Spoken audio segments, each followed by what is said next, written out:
empreendedor, gerir pessoas, que não é fácil nesse mundo de hoje.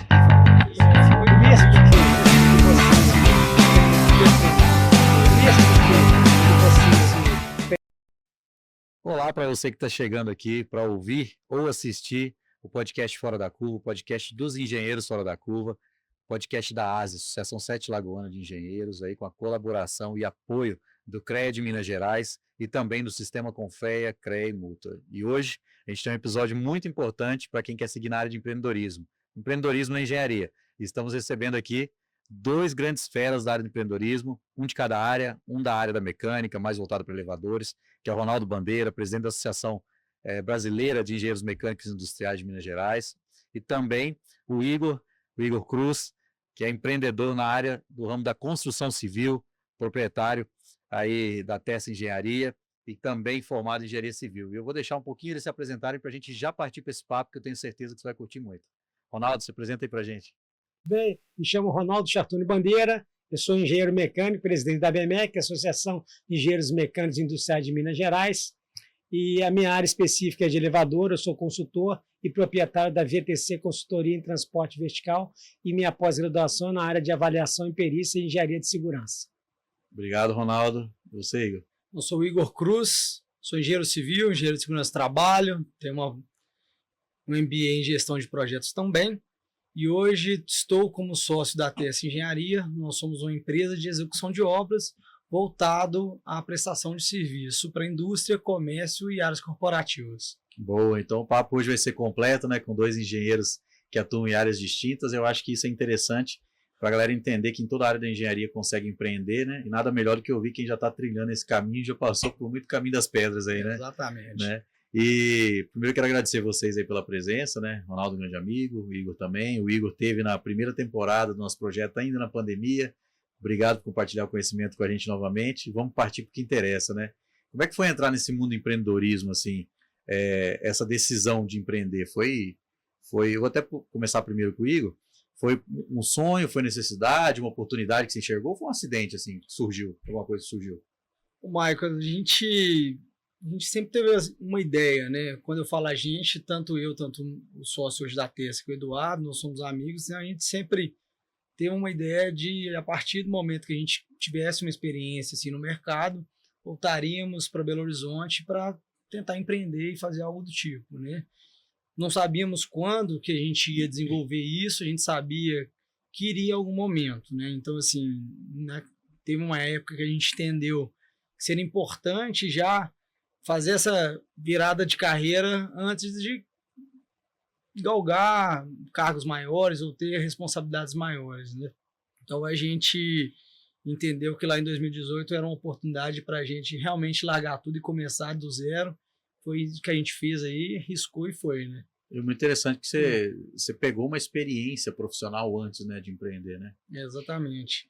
Você já atuava na área de construção civil? Exatamente. Eu formei em 2012 e a época de estágio, toda a época de faculdade, a gente trabalhou, né? Eu trabalhei em empresas de construção civil, construção pesada, e assim que eu me formei, eu recebi um convite para ir a Rondônia.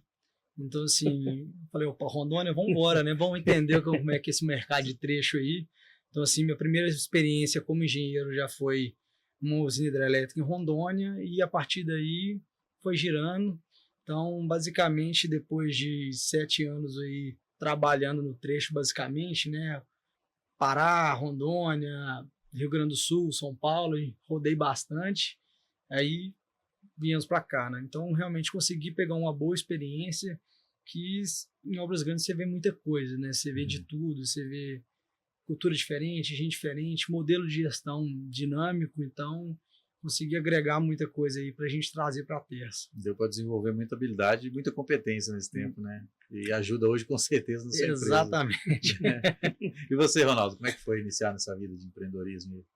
Olha, não é fácil. É interessante que, como o Igor falou, a gente sempre tem uma experiência anterior. Mas se você começar direto no negócio, o risco, às vezes, é muito maior. Primeiro, você tem que ter uma experiência numa área. Então, foi o que você mesmo falou, eu tinha uma experiência numa área de transporte vertical, e aí você sente na empresa ali que alguma coisa está diferente do normal. E aí teve uma aquisição da empresa, então fica ali 2 empresas num lugar só, aí fica aquele negócio estranho, quem que vai continuar, não vai, então aquele negócio estranho. E como a gente já sabia disso, eu resolvi fazer uma pós-graduação na área de perícia de engenharia, né? Avaliação em perícia. Já pensando em alguma coisa para empreender, se realmente trabalhar com perícia, ou na minha área, que era elevadores, ou a área de perícia propriamente dita. Aí realmente, com essa minha saída, eu pensei em fazer a consultoria a respeito de elevadores. E foi interessante que fica muito marcante que o que falta, às vezes, na gente, às vezes é uma coragem para mudar. E a gente não tem essa coragem para mudar, a gente acaba sendo mudado, né? Foi o que aconteceu. Eu não quis sair, eu tive que montar um negócio. Então, eu não tive muita escolha, não. Entendeu? Então o seu foi um pouco diferente. Não, e assim, eu acho que independente das escolhas, né, Ronaldo, o medo sempre existe, né? De você ir arriscar, tentar. Eu acho que é aquele negócio, né? Se está com medo, você vai com medo e vai ajustando aí no caminho, a rota, vai entendendo qual é o melhor cenário, né? É interessante. E coisa que é importante é o seguinte: você tem que saber o que está acontecendo. Você está aí que o negócio está na outra área, estuda, faz uma avaliação em perícia, faz engenharia de segurança. Eu acho que o importante é você estar sempre atento às mudanças que está acontecendo no mercado, né? E tentar isso aí. Mas o empreendedorismo no Brasil, ele é bem interessante pelas suas particularidades. Uhum. Eu acho que é interessante ser um empreendedor aqui. É desafiador, né? Eu sou também, a gente sabe que não é fácil, mas é gratificante, né? Eu acho que quando a gente trabalha para a gente mesmo, a gente trabalha muito mais, mas também a gente tem uma liberdade e a gente tem também a possibilidade de fazer muito mais do que a gente faria estando contratado. Eu falo isso por experiência própria, né? Mas não é uma coisa que você tira, eu vou fazer do dia para a noite, né? Exatamente. Vocês falaram da experiência prévia, como é importante. Quem quer começar empreendendo, assim que for, pode também. Mas é nítido que os desafios são muito maiores, né? Porque a experiência de estar vivendo, a experiência anterior, de estar vivendo em ambientes onde você conhece diversos tipos de pessoas, você vê como é liderar uma equipe, você vê como é que é a questão técnica, com certeza vai te ajudar depois, né? Agora, você falou que você foi forçado a isso, mas que bom, né? É muito diferente. E agora, eu acho que sempre quando você estiver na empresa, você tem que fazer o seu máximo possível na sua empresa, seja funcionário ou seja proprietário, o máximo, porque como você não sabe o que vai acontecer ali, mas você tem que ser lembrado pelo seu trabalho que você fez. Uhum. A circunstância vai fazer que você mude de emprego, mas o mais importante é saber. Eu achei muito interessante depois que eu tive o meu negócio, as oportunidades subiram depois da lembrança da minha profissão em que eu fazia. Uhum. Então as pessoas confiavam em mim, entendeu? Então Sim. o importante é dizer, não, essa empresa não trabalha bem, que quando você sair as pessoas vão sempre lembrar de você. Então todos os meus serviços posteriores, quando eu criei minha empresa, foram de pessoas que já me conheciam. Então o importante é que você trabalhe bem onde você estiver. Esse que eu acho que é um lema. Extremamente importante. O Marco, não falou assim que hoje a gente enxerga que o papel está se invertendo no mercado, né? As pessoas estão pensando em ter um salário maior, ou elas serem pessoas que são reconhecidas, mas não querem ter a demonstração do trabalho, né? A gente enxerga muito.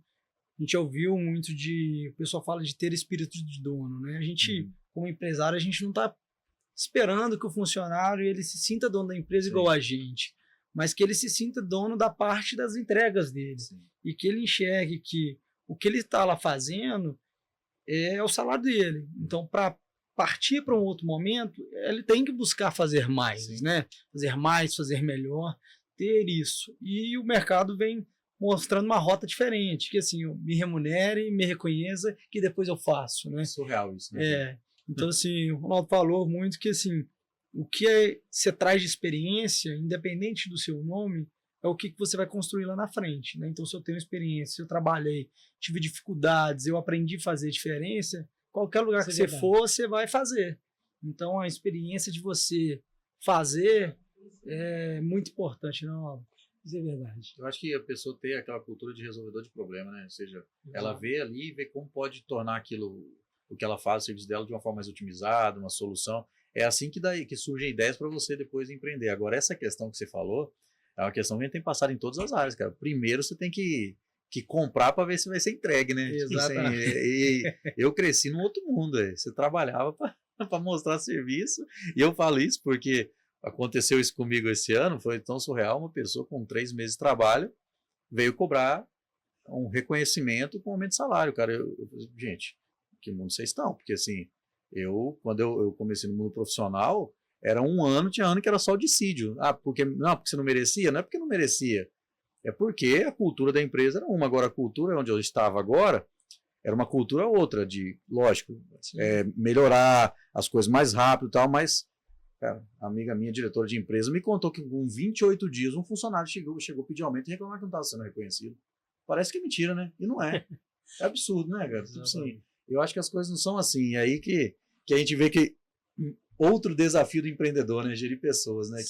Que não é fácil nesse mundo de hoje. E falando em pessoas, só uma coisa que eu percebi aqui agora que a gente começou.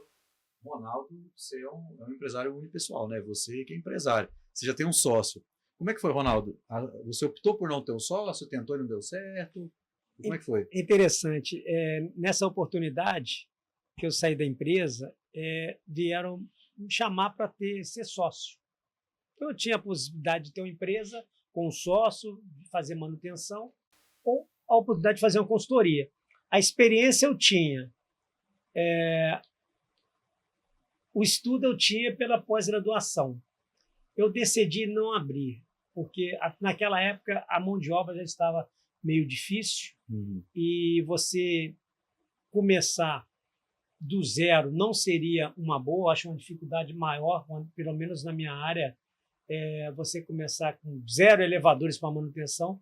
Então eu decidi não começar, eu decidi não ter um sócio e tentar comigo mesmo, pela a bagagem que eu tinha de experiência, e deu certo. Uma coisa é certa, eu tinha muita confiança. Eu acho que isso me deu uma perspectiva muito boa de saber quando você realmente está ali, tem a cabeça boa, quando você é um cara honesto, você pensa as coisas positivas e confia, você vai, Marco, não tem como dar errado, não. É difícil você confiar em você, não. Você tem que primeiro saber, você tem que se conhecer, para depois você confiar. Então, eu acho que essa é a importância. Concordo. Pense em você, pense positivo. Agora que você falou, eu quero com 28 dias aqui é um aumento, não. Primeiro dá, tem né, que ter a confiança. Parece no até mentira, trabalho, né, cara? Mas não é, bicho. É surreal uma situação dessas. Foge muito daquela linha, né? O que a gente aprendeu, o que é meritocracia, né? Então, bom, eu faço corrida de rua, isso aí foi muito influenciado pela minha esposa. E assim, na corrida você ganhou uma medalha, depois que você conquistou, ela chegou em primeiro lugar, né? Então é honra ao mérito, né? Então, você tem que ter o reconhecimento depois que você provou que merece, né? Então é um negócio muito difícil. O Ronaldo falou aí, essa questão de mão de obra, cada vez se intensificando, a gente vê que é um problema cíclico, né? Eu acho que todas as áreas a gente vê isso.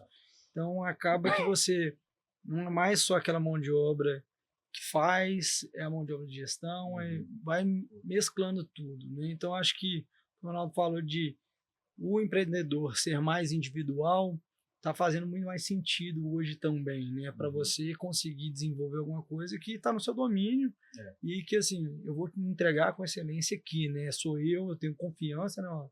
E fazer, né? Só acrescentar ali que você falou sobre o empreendedor individual, o que eu estou vendo é que, às vezes, a pessoa, por exemplo, ele é individual, como você mesmo disse, mas aí, conforme vem a necessidade, ele tem as pessoas de suporte dele, ou 2 ou 3, quando necessário. É isso realmente que eu faço. Às vezes, você pegou aquele projeto para fazer, você chama um parceiro para te ajudar. Aí realmente fica mais fácil de você trabalhar, e o parceiro está ali junto contigo e quer o apoio também. Então, eu acho bem interessante isso, o individual, mas você ter um back-office. Exatamente. No seu caso, Igor, da questão de ter um sócio, assim, como é que foi isso? Foi da amizade que surgiu? Foi do companheirismo ali? Ou foi de um... Então, assim, precisava de alguém, um precisava buscando alguém de um perfil, o outro buscando de outro, e ali se conheceram, deu certo. Como é que foi isso? Foi uma mescla disso aí, tá, Maicon? Hoje o sócio da TES, que é o Eduardo, nós estudamos juntos, nós nos tornamos amigos durante a faculdade e sempre com a ideia de voltar para Belo Horizonte, porque ele também rodava trecho, né? Então veio disso e veio também da gente enxergar que perfis diferentes se completam nisso aí. Então um ajudou o outro a ter a coragem de sair do comodismo e enfrentar, né? Em ter a coragem de sair lá e fazer, né? Então acho que foi uma mescla, contribuiu, né? Um dando força para o outro, um tendo perfil diferente do outro. Então acho que isso aí puxou isso. Talvez, não sei, talvez nem teria me empreendido se não fosse mais um, né? Então é muito da oportunidade ali do momento. É bom, né? Quando você acha alguém assim que casa mesmo as ideias, que você pode confiar e pode empreender, né? Exatamente. E aí é legal. Os problemas também, como eu não tenho um sócio, os problemas são divididos também? São divididos também. Então, é engraçado, muita gente chega com a gente lá, vem cá, como é que vocês se dividem na empresa?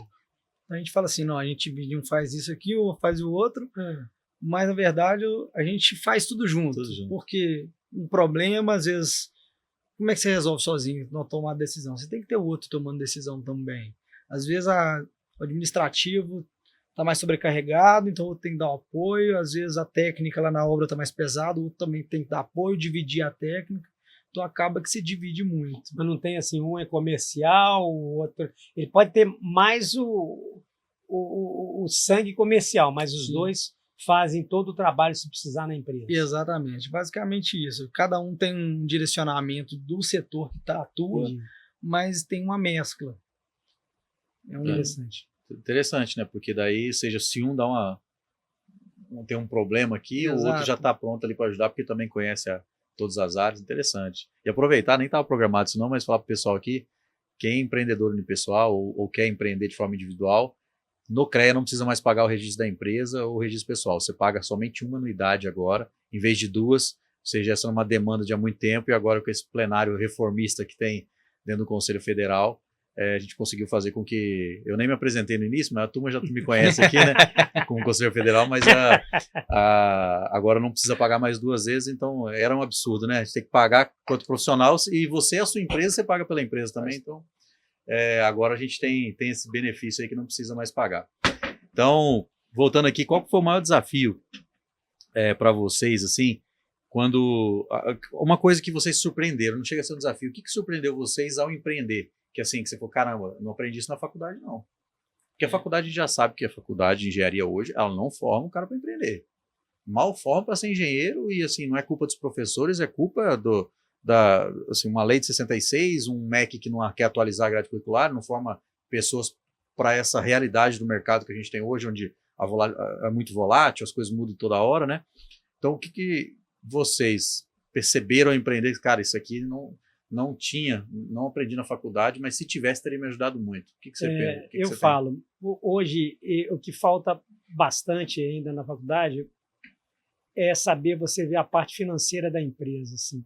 Olha, como é que você pode gerir? Eu não vou falar que a pessoa vai formar em administração na faculdade, mas pelo menos dar um caminho. O que é o fluxo de caixa?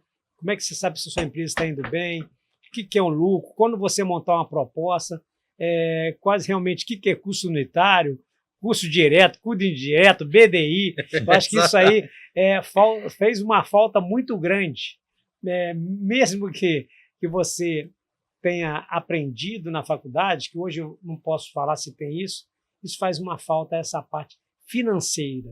Né? Eu não sei. Vocês são mais novos aí, talvez aprendeu alguma coisa. Eu tive, mas porque meu curso é voltado para isso, né? Para engenharia de produção, né? É muito voltado. Elaboração de proposta, margem de lucro, não elaboração BDI. de proposta, mas a questão financeira eu tive aula. Mas engenharia de custos, engenharia econômica, engenharia financeira eu tive. Mas agora a questão de elaboração de proposta, que é o que deixa ser pronto para fazer um contrato, alguma coisa, Não tem, não. Eu acho que hoje em dia, assim, já existem matérias de planejamento, de orçamento, mas nada completo igual a prática mesmo. Ah, não. Sim. Na época que eu formei não tinha, realmente eu não tive nada Fazer uma composição de direcionado. curso, você não Não. aprende na faculdade. Então, assim, mesmo assim, o pessoal está formando e você, não, fiz um orçamento, não é a mesma coisa que você faz na prática, né? Então, assim, conhecer o que é um BDI, muita gente que está formado não conhece. Então, assim, o que é o BDI? É 30%. Não, não é isso, gente. Existe uma composição para você criar um percentual para o seu BDI ali. Então, é um negócio que realmente, sim, tem que ter prática para você. Isso aí, você sai da faculdade, você não tem esse detalhamento, você não entende. Então, assim, até você compor um curso completo, entender muito, assim, tem que passar por muita coisa. Assim, complementando o que o Ronaldo falou, assim, a gente vai aprender técnica na faculdade, né? Cálculo, norma, método, né? Mas uma coisa que, assim, enxerguei no mercado que foi desafio foi realmente lidar com pessoas, né? Trabalhar conflito, né? Tomar decisão sob pressão emocional. Então, acho que o fator humano, para mim, sempre é o maior desafio, né? Então, isso aí eu acho que pode ter várias faculdades, mas ninguém nunca vai conseguir chegar nisso desse tete-a-tete que precisa ter diariamente com todo mundo, né? Gestão de conflitos. Podia ter essa matéria, não é isso? Cara, e não só com metodologia, né? Faz uma análise SWOT dos seus problemas, isso aqui, não isso, mas realmente ter um conflito de verdade, né? Cara, e é muito doido, porque a maioria das pessoas não aproveita o tempo da faculdade, e eu não falo da matéria, a vida universitária para conseguir desenvolver essas competências, até de empatia mesmo, de liderança. Eu lembro que quando eu estava na universidade, eu gosto muito da questão de encontrar pessoas, conversar, tal. Por isso que eu participei de vários projetos e também por isso que eu fiz muita festa. Então, assim, os dois. Mas era aí que a gente conseguia... Cara, a gente ia fazer uma festa da República, era gestão, cara. Alguém tinha que ser o líder, outro tinha que cuidar de uma parte e tal, e aí dava o quebra-pau e etc. E ali você tinha, às vezes, deixa eu parar, vou ficar quieto aqui, porque não vai resolver se brigar, não sei o que lá. Dentro dos projetos também de empresa júnior, CREA Júnior, foi tudo isso. E aí hoje eu vejo que muita gente que só leva a universidade como a matéria dentro de sala de aula, ela não chega no mercado pronto para alguns desafios humanos, assim, não chega com competências, com as skills, né, que a gente fala, de saber lidar com gente que hoje, eu até dei uma palestra umas 2 semanas sobre conexão entre pessoas e tecnologia. O grande segredo para uma pessoa se dar bem com tecnologia não é ela ser aquele cara que fica dentro de uma sala, programando, mexendo. É aquela pessoa que sabe se conectar com outras pessoas e aí sim ela consegue desenvolver soluções para pessoas através da tecnologia. Então a gente vê que hoje a grande dificuldade do mercado é contratar pessoas novas, jovens, que têm essas competências e habilidades que você citou aí, que foi o maior desafio, né? Porque não é fácil mexer com gente. Eu quase infartei já, liderando equipe, cara, sério, e eu tenho 36 anos. Não é fácil. Você quer dizer que, você, por exemplo, lá mesmo lá na faculdade, lá não é só o estudo, a prova. Mesmo ali ele já tem que, não é chegar a fazer a prova, vou para casa, vou estudar, saber fazer as duas coisas. Lógico que nem todo mundo tem tempo, às vezes quem trabalha de dia, estuda à noite, mas se você trabalha de dia, ele já está desenvolvendo isso dentro do ambiente de trabalho. Exatamente. Agora, o cara que não trabalha, a chance dele é a vida universitária, morar em república. Hoje os meninos não querem morar em república no interior. Eu vou para Diamantina, onde eu estudei, o pessoal não... As repúblicas que tem as nossas ainda antigas e mingou bastante, assim, diminuiu o número de repúblicas. Era um ambiente onde a gente aprendia questão financeira, aprendia a ser liderado, aprendia a liderar. A ouvir, a engolir sapo, era muita coisa. Tinha o bicho, né? Porque o bicho entrava como calouro lá, ele tinha que ouvir os mais velhos da faculdade. Você aprendia a ser liderado. Cara. Mas, exatamente. Você está falando que às vezes eles estão alugando apartamento e saindo e indo para isso, porque não aceita alguém mandando, não aceita Entendi. Um trote. E, cara, isso aí faz diferença na vida profissional. E eu vou te falar um negócio. Experiência da minha galera de faculdade, a minha galera que eu falo da época que eu estudei. A galera estudava, mas vivia a vida universitária, mas estudava, senão não tinha nem formado.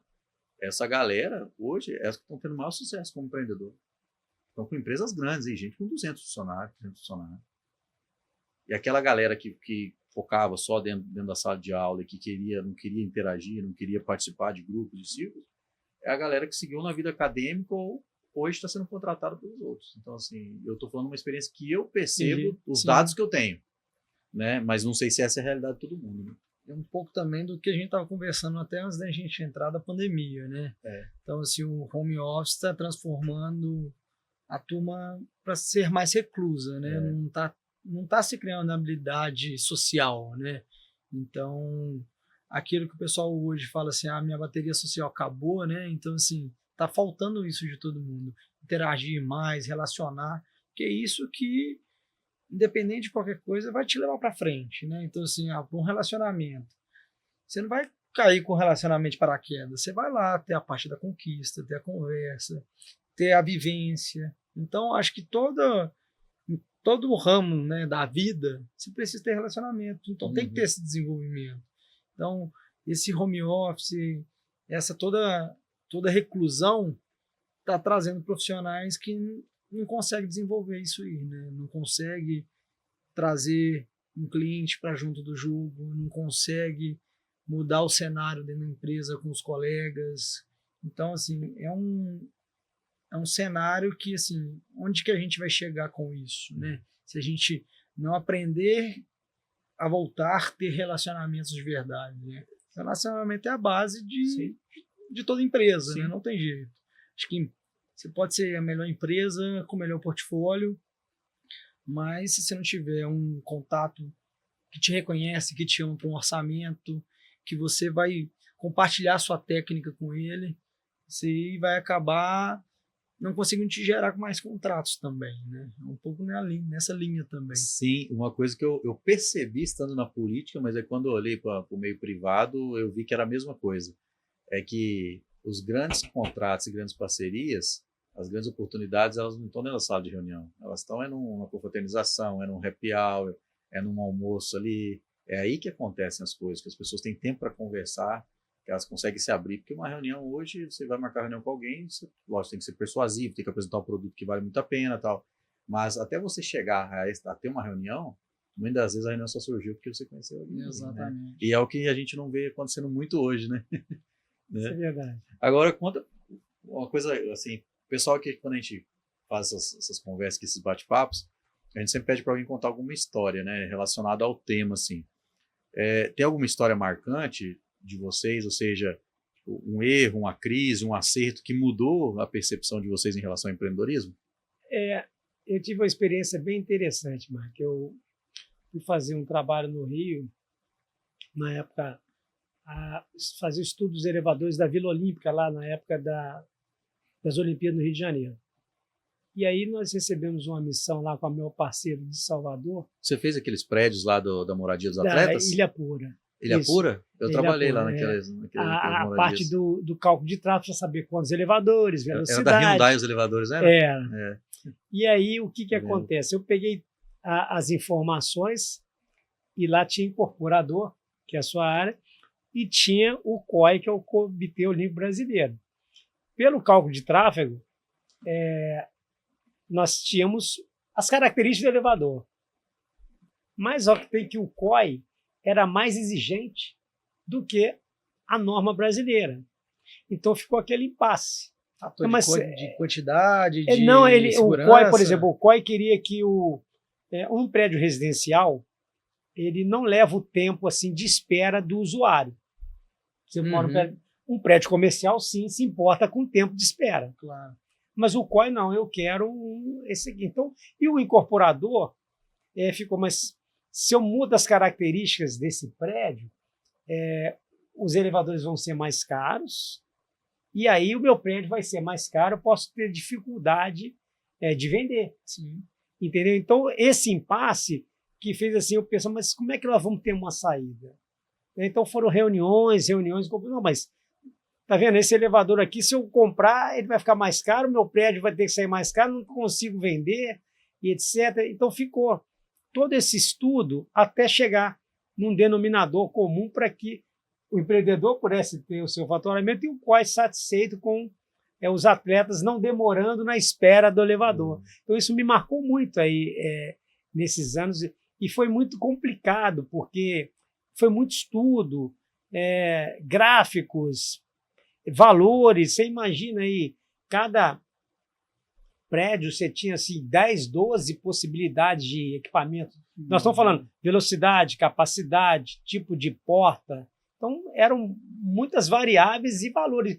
E não é fácil. Não é fácil você parar para calcular. Aí calcula a parte técnica, aí tem que dar o valor. A empresa não tinha comprado o elevador. Tinha que saber de quem que ia comprar. Então, demorava muito. Mas, enfim, isso me marcou muito pelo estudo, de ficar ali trabalhando horas e horas que nós tínhamos prazo para entregar.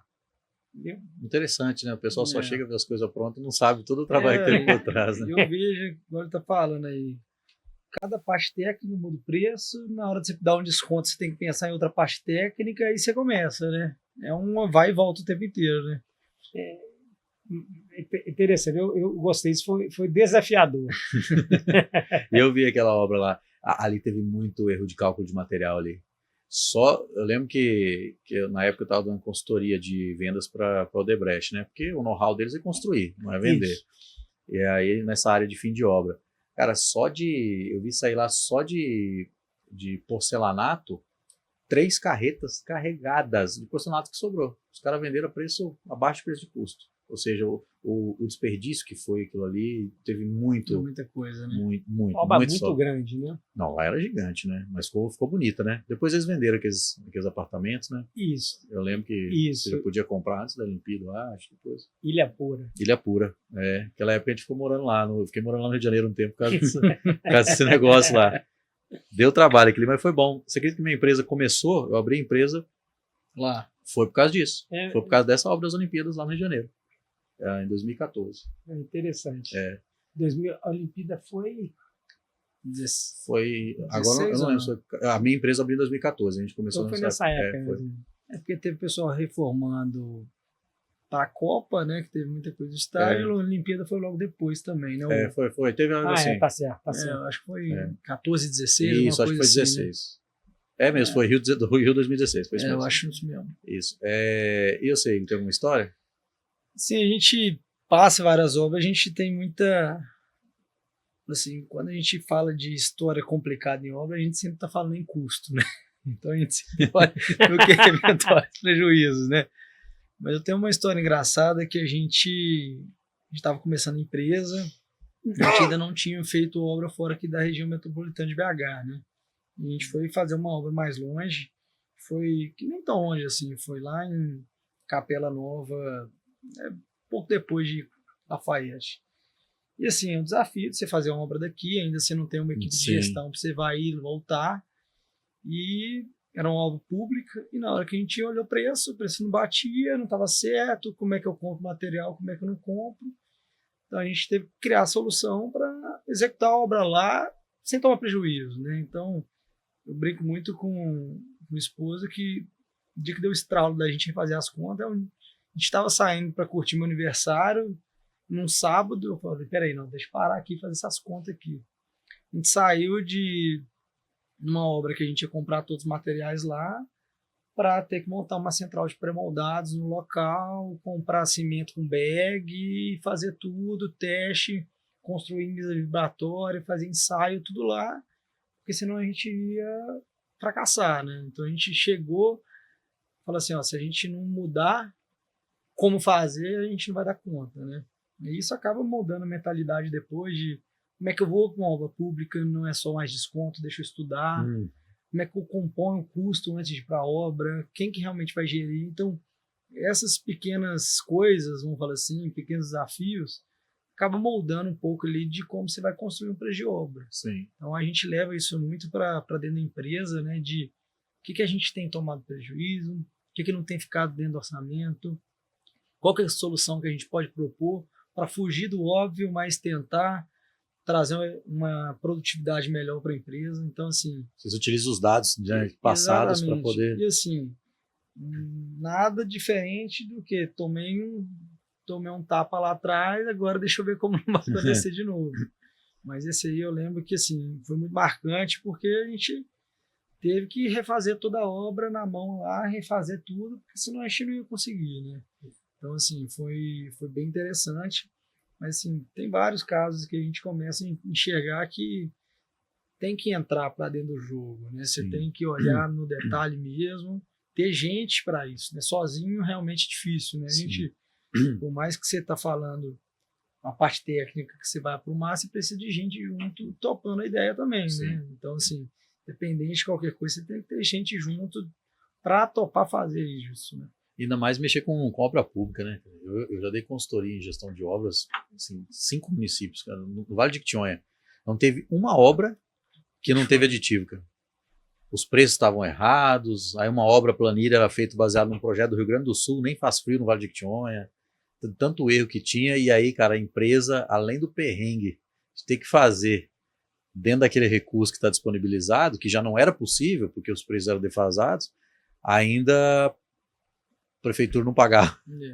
Aí o cara que tinha que pagar os funcionários 2, 3 meses de atraso, é um desafio, o cara mexer com obra pública. E assim, a gente vê que muita empresa grande está nessa parte pública, porque ela dá conta, tem caixa para isso, caixa, né? exatamente. Vou segurar aqui, eu não tenho que pagar, eu tenho um bom jurídico, que eu vou conseguir um aditivo de contrato lá na frente. Então, assim, para empresas menores é muito difícil você ter caixa, ter um jurídico, aguentar 3, 6 meses, né? Então, assim, é um desafio demais isso aí. Você numa empresa, assim, você falou, o tamanho do Odebrecht aí, é pleito para 4, 5, 10 anos aí o cara receber. Sim. Muita empresa não dá conta nem da metade disso. Exatamente. Né? Mas é interessante porque você falou mais uma competência, mais uma habilidade que o empreendedor tem que ter, que é a resiliência, né? A resiliência, tipo assim, de já não desistir, parar, olhar, ver como vai resolver essa situação, para não parar, né? Porque senão, que vai acontecer essas coisas, acontece, né? E você já tinha uma experiência prévia, agora quem não tem que entender que quando entra no mercado, a possibilidade de você pegar um problema desse assim é grande, existe, né? Vamos partir já mais para a parte da gente tentar falar para a galera, né, como é que está esse mercado de engenharia e tal. Hoje, o que vocês identificam como principal erro dos engenheiros e o que ele poderia fazer para mitigar esse erro hoje, né? Que vocês entendem. Quer falar, Ronaldo? Olha, eu acho que hoje o engenheiro ele tem que pensar mais, independente se ele vai ter a empresa dele, o empreendedorismo, ou vai ser o funcionário, é sempre estar ligado ao estudo. Sempre, não parar nunca de estudar. Eu acho que é isso que às vezes a pessoa forma, ele não faz uma pós, não faz um MBA, ele parece que formou ali e acabou a minha vida. Eu acho que falta muito, eu não sei se é incentivo, assim, até da família, porque a pessoa às vezes é inexperiente, acabou de formar ali, ele não sabe do emprego, ou dele mesmo. Eu lembro, às vezes, a dor dele está tão grande que ele está desempregado, mas ele não quer mover nada, porque ele está desempregado mesmo, ele não quer mover, ele está desanimado, não quer isso nem estudar, não, mas não vai adiantar. Então, acho que ele não pode parar de estudar, porque é ali que ele pode ter um contato, como vocês estavam falando aí, lá nas reuniões que você vai da política ou não política, é ali que você vai encontrar um contato e te chamar para você ter uma outra coisa. Ele não parar de se movimentar no mercado. Eu acho que isso que falta, às vezes, estar falando no home office, ou às vezes o cara também trabalha, fica lá no home office, não conhece ninguém da empresa, não conhece mais nada. Eu acho que é mais essa abertura que ele deve ter. Você tem que estar sempre ligado no mercado. Interessante você citar isso, Ronaldo, porque entra naquela questão da piadinha do engenheiro vira Uber, né? Assim, o cara vira Uber e aí ele entra num ciclo de dirigir, não se capacita mais, não se relaciona com pessoas que podem gerar uma oportunidade para ele, não organiza o LinkedIn para poder as empresas buscarem ele lá, e aí a pessoa reclama, não deu uma entender, gastei dinheiro à toa, faculdade e tal, mas é porque hoje em dia é só faculdade, meu amigo, a faculdade quer sair, assim, entendendo que o curso, que é um curso técnico, é suficiente, né? Então, assim, eu preciso também não desenvolver só habilidade técnica, tem que desenvolver uma habilidade de gestão, de gerir, entender o financeiro, igual você tinha falado, né, Ronaldo? Então precisa também entender um pouco do outro lado da gestão, né? Não focar, não, sou técnico e é isso. O engenheiro que ele é só técnico, ele é ótimo, claro, ele precisa ter isso também, mas ele precisa fazer gestão. Ah, não, mas meu negócio não é obra. Você precisa gerir um projeto, uma consultoria precisa também de você ter uma gestão ali com o seu cliente, gestão com os seus parceiros, né? Então, assim, sair da técnica é importante também. Então, fala, opa, não é só aqui que eu paro, né? E eu vou desenvolver novas habilidades, novos cursos, igual o Ronaldo está falando, com a pós, alguma coisa. Então, assim, ficar parado ali não vai te levar a nenhum lugar, né? A habilidade que te trouxe até aqui não vai ser a habilidade que vai te levar para um outro patamar, né? Eu só complementando o que o Marco estava falando, esse nosso trabalho lá nas associações e no CREA, o que a gente procura ali realmente é ter um convívio com as pessoas para que realmente você seja também conhecido mesmo no mercado. Porque ali vai surgir uma oportunidade. E o nosso trabalho lá nas associações é um trabalho de cidadão, né? É uma associação... É voluntário, né? É Mas voluntário. o que você aprende ali... Né? O próprio, você que é o conselheiro federal, você recebe diária para ir lá voltar. Você não recebe de salário, é só de... É honorífico, né? Você vai, trabalha, as reuniões lá são talvez 2 dias, tá hoje, Michael, até mais, né? Você vai para Brasília e fica uns 2 dias, 3 dias. Depende, tem conselheiro que é 18 dias, cara. No mês? No mês, Eu não... Bastante, hein? Eu tenho a vida para tocar, né? Tem filho para criar daqui a pouco. O meu é no máximo 8 dias por mês, 9 dias. E o trabalho da associação, e como conselheiro no seu estado ou associação, ele realmente demanda um tempo, mas ao mesmo tempo é gratificante. Né? Sim, assim, total. Como eu te conheci várias pessoas, sempre a pessoa liga, o elevador, pode falar com o Ronaldo, fala com o Ronaldo, muita coisa. Mas às vezes, eu não entrei para ser presidente da BMEC ou ser conselheiro para alcançar alguma coisa. Acontece natural pelo reconhecimento. Vamos lá que você pode contribuir. Hoje eu não sou mais conselheiro, mas ao mesmo tempo as pessoas acham que eu ainda sou conselheiro, que eu estou lá no CREA, que eu sou funcionário do CREA. Mas isso é bom, que a imagem ficou, né? Sim, e outra coisa, né? Assim, eu acho que é muito... você deu até uma oportunidade de falar, é muito notório o quanto a dedicação, cara, de quem participa de associação, e é por isso que eu falo para todo jovem que está formando, cara, entra numa associação de classe, porque assim, ali você vai ter gente para te ensinar, você vai ter curso gratuito para você fazer, você vai ter capacitação, você vai ter contato. A maioria das pessoas precisa de alguém para algum tipo de serviço, você vai ser chamado para trabalhar, e os conselheiros também, né, que são quem tem, hoje, vamos dizer aí, quem decide os rumos da engenharia no estado e no nível federal, e eu não vou falar do Conselho Federal, senão vou estar falando de mim aqui, mas no estadual, que assim, o cara se dedica ali poucos dias no mês, mas que faz uma diferença enorme, o impacto na engenharia, e que são pessoas que detêm um conhecimento técnico muito grande.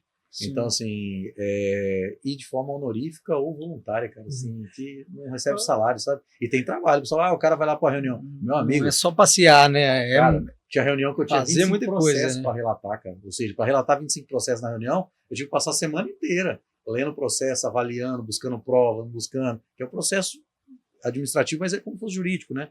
Judicial. Então, é muito trabalho, né? Você sabe, você foi 4 mandatos ali, você sabe como é que é, né? E fui da ética 2 anos também. Aí é bomba mesmo, viu? Aí é fumo, porque aí entra o processo judicial. Aí. E aí a gente indo para essa, já encaminhando para o final, a gente falou aí dessa questão, né? Acabou que vocês acabaram falando que o engenheiro precisa, ou seja, precisa estar o tempo todo aprendendo, né? Sim. É isso. Que áreas da engenharia, pode começar até para você, que áreas da engenharia você vê hoje, pelo menos na sua área de engenharia civil, que é uma área que assim, tem espaço para quem quer empreender? Eu vou até dar mudar um pouco, né? Eu acho que nem é a área, né? Eu acho que é a vontade de fazer. Eu acho que tem muita oportunidade em muitas áreas mesmo. O que está faltando mesmo, que a gente vê, o que está faltando no mercado, é gente querendo realmente fazer, né? Querendo fazer a diferença, né? A gente sempre ouviu na nossa faculdade que o engenheiro é um solucionador de problemas, né? Então, a gente não está enxergando mais isso no mercado. Então, acho que se você está ali disposto a fazer, disposto a enfrentar, igual você falou, fazer mais, né? Uhum. Fazer sem receber, Uhum. ou ter isso além, né? Conhecer coisas diferentes, tem muita oportunidade em todas as áreas, né? Vejo muito disso, né? Mas claro, vem de você querer não só fazer, mas aprender, porque a tecnologia está aí. Uhum. Então a gente vê muito na construção civil, que é muito, eu fazia daquele jeito, eu vou continuar fazendo, né? Então, se não aprimorar em processos, se não aprimorar na melhoria da efetividade da produção lá em si, né? Se não se envolver mais no que está no mercado, é muito difícil aí a pessoa querer um patamar diferente na vida, né? Então, assim, existem oportunidades, claro, alguns lados mais desafiadores que os outros, mas eu acho que o mais importante é ter garra e vontade de fazer. Ô, Michael, sobre a oportunidade hoje, na área da engenharia mecânica, e vou primeiro misturar um pouco com a engenharia elétrica. A parte de NR12, que é a norma regulamentadora 12, que é para máquinas e equipamentos, que você pode atingir desde uma pequena padaria até uma grande indústria. Uhum. Em resumo, seria você ter lá uma batedeira de bolo e ela tem que ser segura para você não colocar a mão e realmente moer sua mão. O mais importante é que ali envolve a engenharia mecânica, como é que vai ser essa proteção, você envolve a engenharia elétrica, como é que vai ser minha proteção elétrica, eu não posso tomar choque, tem que ter um botão para desligar. Eu acho que essa área está muito carente ainda e está muito interessante seguir. A área de NR13, que é vaso de pressão em caldeiras, que você encontra em indústria, que você mexer com caldeira, onde você pensa em vapor, produção, Sim. indústria, você tem, e também onde você tem compressor. E ligado a isso também na NR13, você tem trabalhar com amônia.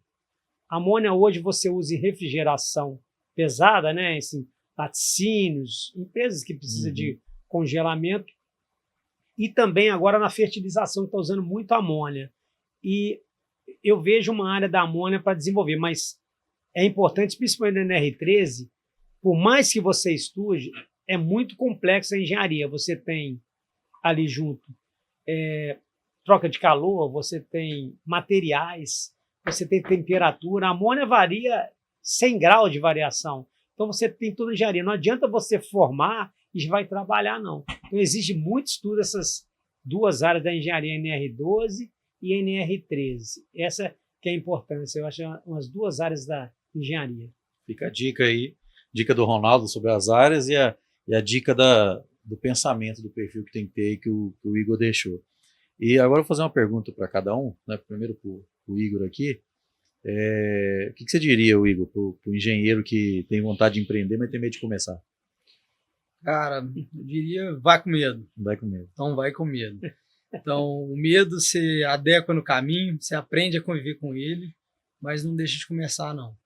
Acho que não precisa estar pronto para começar, precisa estar com coragem e fé, que o resto, o caminho vai te ajudando a conciliar. Esse é um conselho que a gente até recebeu de outros empreendedores aqui. Vai com medo. E você, Ronaldo? Se alguém tivesse começado do zero com poucos recursos, qual estratégia você recomendaria? Eu acho importante sempre realizar um estudo. Seja ele pelo Sebrae, que mostra ali aquela área. O Empretec ali, que é muito bom, né? Sabe, não começar do zero na nossa engenharia, saber como é que está, analisar o mercado. Você gosta daquilo mesmo, é amor, você quer aquilo. Eu acho mais importante de começar, seja de qualquer área, é estudar o que você quer, aquilo mesmo, como é que vai ser, fazer lá o seu plano, seu fluxo de caixa, ver quanto que vai dar aquilo. Eu acho que é a coisa mais importante do que você pensar, porque todas as áreas, como você mesmo falou, não vão ter dificuldade, vai na dor, mas tenta diminuir sua dor. Eu acho que o importante é você estudar antes. Como você falou em Empretec lá, não precisa começar do zero mais hoje. Né? É interessante, você lembrou do Empretec. Que é muito bacana, né? É um negócio que faz a diferença para quem quer empreender, né? E, Ronaldo, o que te motiva a continuar empreendendo? O tanto de desafio que é empreender no Brasil hoje? Olha só, Michael, nós estávamos conversando ali, você sabe que me emociona bastante, é quando você vê que seus 4 estagiários todos estão bem, sabe? E não esquecem, pô, não gostei muito, lembro até hoje das dicas. Tem empreendedor, ele criou o negócio também, tem 2 em multinacional e a outra numa grande empresa de projetos. Então, eu acho importante que me faz continuar, empolgar, é saber que eu estou no caminho certo, eu estou passando o que eu gostaria de passar. É isso que muito me emociona continuar, que me dá mais valor para continuar. Saber que o seu trabalho é reconhecido. Eu acho Tem um interessante. legado, né? Tem. O Isso reconhecimento é gratificante, né? É Acho que impressionante. isso, qualquer profissional que tem um reconhecimento dessa forma, né? Não só aquele reconhecimento falado, né? Mas você vê que pessoas que passaram ali estão bem e você fala, cara, estive ali junto, né? Eu contribuí de alguma forma. Isso é muito legal. É né? verdade. E o Ronaldo, para quem não sabe, é o maior nome dos elevadores aí do Brasil, a gente costuma falar, porque é o cara que resolve os problemas aí. Alguns. E você, Igor? O que te motiva a continuar, apesar dos desafios que você já enfrentou, Sim. que enfrenta aí às vezes? Acho que um pouco do que o Ronaldo falou, você vê que o reconhecimento profissional ele é gratificante, então isso motiva muito a gente a continuar. Então a gente vê que a empresa começou de algum ponto, começou do zero, ela criou uma estrutura, transformou um processo, trocou gente, colocou gente, tá com gente boa. Isso aí, você olha para trás, fala do tempo, fala, cara, estamos construindo alguma coisa legal, estamos construindo algo bem feito, algo constante, né? Algo que, assim, mais que a gente tenha que ter resiliência a todo momento, tá, assim, num processo construtivo, então isso dá mais gás para a gente crescer mais, para a gente criar uma estrutura melhor, né? Então acho que o reconhecimento dessa forma aí traz essa motivação diária. Bacana, ou seja, se você tem entrega, vai ser reconhecido e isso que motiva, né? Exatamente. Apesar de todos os desafios. Para a gente fechar, né? Pedir para vocês dar um conselho definitivo para os engenheiros que querem construir algo aí, querem empreender, construir uma empresa própria. Aí você pode até olhar para a câmera aqui, que é bom para a galera receber mesmo. Quer falar, Ronaldo? Bom, eu gostaria, sim, sempre não parar de estudar e manter todas as suas amizades, procurar oportunidade, seja numa associação, num conselho, nunca pensar sozinho que você vai resolver todos os problemas da sua vida, não. Compartilhe, conheça, divida, e ali que você vai encontrar uma oportunidade. Você não tem nenhum empresário, super empresário que trabalha em home office, que trabalha 4 horas por dia. Eu pelo menos, eu não conheço nenhuma pessoa bem-sucedida que trabalha no home office e 4 horas por dia. Beleza, obrigado, Ronaldo. Igor? Uma palavra que eu queria deixar era não deixe de começar. Então comece, mas comece estruturando suas ideias, comece enxergando que habilidades precisam ser construídas, que o estudo, ter a informação é importante. Então começar de qualquer jeito não é um começar, porque hoje a gente está numa época que a informação está disponível para todo mundo e a gente precisa entender que novas habilidades fazem sentido. Não só para habilidade técnica, mas para ter habilidades de relacionamento, ter todo esse leque que a gente precisa para ser um empresário de sucesso. Boa, obrigado, Igor. Obrigado, Ronaldo, aí pela dica. A galera acompanha muito o podcast justamente para isso, né? Para pegar insights de como se dar bem no mercado de trabalho, de como ser um profissional melhor. E onde que o pessoal pode acompanhar o seu trabalho, a sua empresa? Hoje vocês podem no Instagram, @terçaengenharia. Então a gente tem praticado no Stories aí, fala de obra, a gente tem trabalhado mais direcionado a isso. Tá, beleza. Nós vamos colocar na tela para o pessoal seguir certinho. Ronaldo? Na internet é vtc.eng.br. vtc.eng.br. A gente Isso. vai colocar aqui também para o pessoal poder acompanhar vocês, né? Sim. Para não encerrar essa conversa aqui, o pessoal saber de fato o trabalho que vocês estão fazendo, a diferença que vocês estão fazendo no mundo da engenharia, porque eu costumo falar que nós engenheiros somos responsáveis pelo ambiente de construção de futuro, que é o que a engenharia faz, que é para desenvolver esse país. Sem engenharia é impossível, e mais impossível ainda sem engenheiros empreendendo, que é o que a gente precisa, né? Com E eu certeza. tenho certeza que hoje vocês têm sucesso profissional porque vocês são grandes líderes da nossa área e que eu tenho o prazer de conhecer e que não poderia deixar só para mim isso, também proporcionar para todos vocês que nos acompanham, poder estar ouvindo um pouco esses dois feras falando. Obrigado, tá? Obrigado pela presença. Eu que agradeço, o Maicon. convite. Eu agradeço o convite, mas foi ótimo estar aqui com vocês, ter conhecido o Ronaldo hoje aí. Ótimo. Então é isso aí, gente. E aqui também é um lugar onde os melhores se conhecem, né? Está cada um atuando na sua área ali. Foi muito bacana esse bate-papo, pessoal. Obrigado você que ouviu aqui no Spotify, você que nos assistiu aí no YouTube. A gente trouxe duas pessoas de áreas diferentes para falar sobre empreendedorismo, dois feras, duas lideranças nas suas áreas que vem fazendo diferença aí na sua área de trabalho. Então quero aqui agradecer você, pedir para você se inscrever no canal do Engenheiros Fora da Curva, no canal da ASE e agradecer mais uma vez a Associação Sete Lagoana pela realização desse podcast, desse projeto, né, do projeto Engenheiros Fora da Curva, do podcast Fora da Curva. E, claro, agradecer ao nosso Conselho Regional de Engenharia e Agronomia de Minas Gerais pelo patrocínio, pela colaboração, por todo o apoio, e ao Sistema Confé, CREA Mútua e também ao CREA Júnior por todo o apoio aí nessa jornada. A gente encerra por aqui mais um episódio, e o próximo episódio vai ser sobre prevenção de desastres, a engenharia salvando vidas. Até breve.